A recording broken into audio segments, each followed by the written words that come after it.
Anna, you have such an amazing farm down here. It really is really amazing. Tell us about how you got started. So about 10 years ago, we decided we really wanted to make a difference, and we thought the way to do that was to try and connect people with the land, with food, with health, with sustainability ideas. So set up originally the farm stay, and then it's kind of grown from there.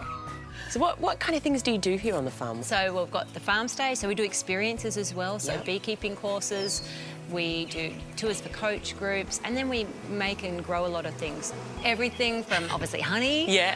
to candles, soaps, organic balms, herbal teas, all those different things. Where is most of the revenue coming from for you guys? Yeah, I think it's probably now about 50-50, so 50% from experiences and then probably 50% from what we're actually selling at markets, online and in person. So how do you attract people into the farm? How do you get most of your custom and your traffic? Yeah, so obviously a lot of repeat guests already, so repeat visitors, lots of word of mouth, and then online is great for us, also being at farmers markets, and just like Australia Post has a website called Farmhouse Direct, and through that we've been exposed to people all over the country.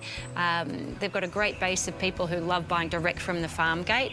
So how do you feel about the business now? What's keeping you up at night? So I suppose we're trying to think, we're at a crossroads. We have all these other things we want to explore as well. What's keeping us up is working out where are the opportunities that we should really focus on. It's hard to know. Yeah. You have so much going on here, you know, on the farm, on your website. You guys have almost, I think, over-diversified. Yeah, I think we've got to streamline a little bit if you're wanting to turn it into a healthy and profitable business. I think when I take a look, you guys are across 6 or 7 different industries. Maybe you've got to think about, I guess, what kind of legacy you want to leave. You know, what is the real essence of this business and what are you trying to achieve? And maybe pick 1 or 2 of the things that you do here and really focus on those. So, Anna, you have a very inspirational place here. Come here this morning, feel so inspired by all the things that you've got going on. I think you've got to stick to one thing, maybe 2. What would you pick? The farm stay, right? If you wanted to focus on, I guess, educating people on sustainable life, I think the farm stay thing would be a lovely thing to invest in, you know? You've at the moment got 2 little cottages back there to stay in. If you could expand that to 5 or 10 and just really focus on that as a stream of revenue and really education. I think the other thing that you've got, you obviously beekeep in such a unique, sustainable, very inspirational way. I mean, we buy 6 tonnes of honey from suppliers across Australia a year, and you're exactly the kind of supplier that we'd love to support. To be honest, I would love to partner with you. And I think the big thing about partnerships is really looking for organisations, businesses, charities, people that you can work with where your ethics and values are really aligned. Then it becomes such a win-win for both sides. Where are the customers? How do you find them who actually, you know, care that the world's being not depleted by their product choice? I think the best thing that you could focus on when trying to attract people who do care is to get really, really good at telling your story. You've just got to get stronger at clearly telling people what it is that you do here. And there's so many different channels that you can use for that. You know, at LUSH, we don't believe in any form of traditional advertising. I certainly think that you can promote yourself and the way that you do things very, very cheaply.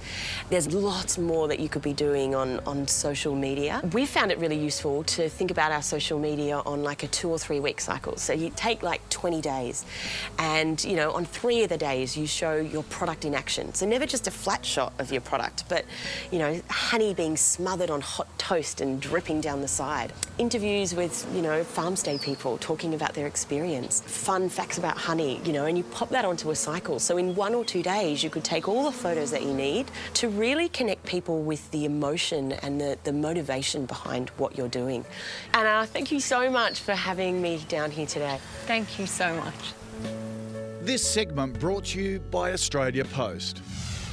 Anna Campbell is such a goer. Great business and great advice from Peter Dirk, wasn't it? And advice we can use in all our businesses. You're right. It's great what she's doing. The business is really taking off, but there's a lot going on in that area. And I think Peter's right. Peter's right. Focusing on some of the areas would be really helpful. Yeah. But, we see, talking to a lot of businesses, that sustainability is really the topic now. It's really growing.